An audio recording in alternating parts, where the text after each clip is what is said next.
Hey, good morning.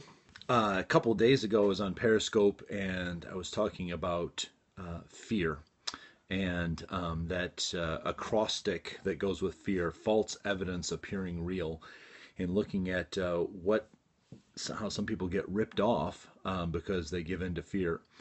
And so I was reading in my personal devotion time, still reading in the Gospel of Luke, and I came across something else that really ties in to fear and the danger of fear and what it can do for us. So let me just share just a couple of quick thoughts with you.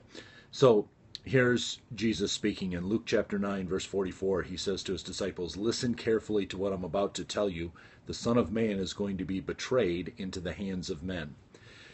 He tells them exactly what's going to happen. He's reiterating something that he said to them about 10 days before that. And Peter, James, and John had just been with Jesus on the Mount of Transfiguration, where it says in there that they heard Moses and Elijah talking to Jesus, it says, about his departure. So really kind of like even emphasizing what Jesus had already told them. So here's what it says, though, in the next verse. After Jesus says, listen carefully, here's what's going to happen.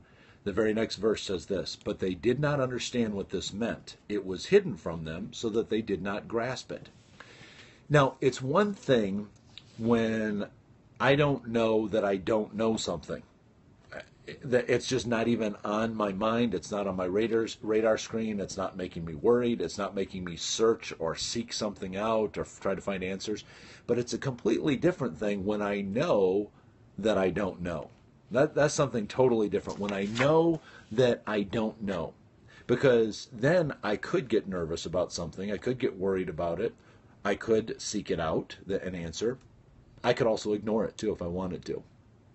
But I've kind of found that when you ignore things like that, it comes back around. It pops up on your radar screen. Before, you didn't know that you didn't know. Now you know you don't know, and it keeps coming back up again. So the disciples are in that group. Now they know that they don't know. Okay? So here's what they did next. Here's what the Bible says that they did next. Yeah, nothing. The rest of the verse says this: "And they were afraid to ask him about it." They were afraid to ask him about it. Fear keeps us ignorant. Fear makes us prone to more fear. Fear makes us come up with excuses. Bottom line, fear keeps us from knowing the truth. So I wrote two questions down in my journal, because whenever you do a Bible study, you need to ask yourself a question, two questions. One of them is, what did it mean then? So I wrote this question down. What would have happened? What would have happened if those disciples would have asked Jesus to explain it to them? What would have happened then?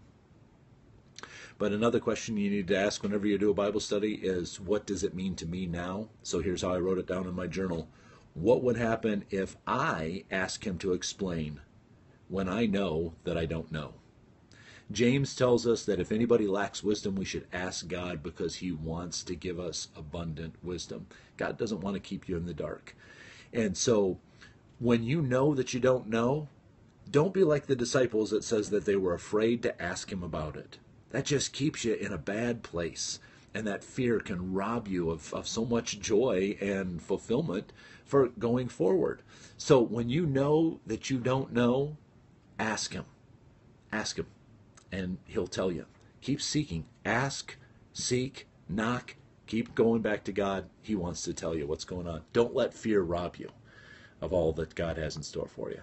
Hope you have a great day. Don't give in to fear. Peace.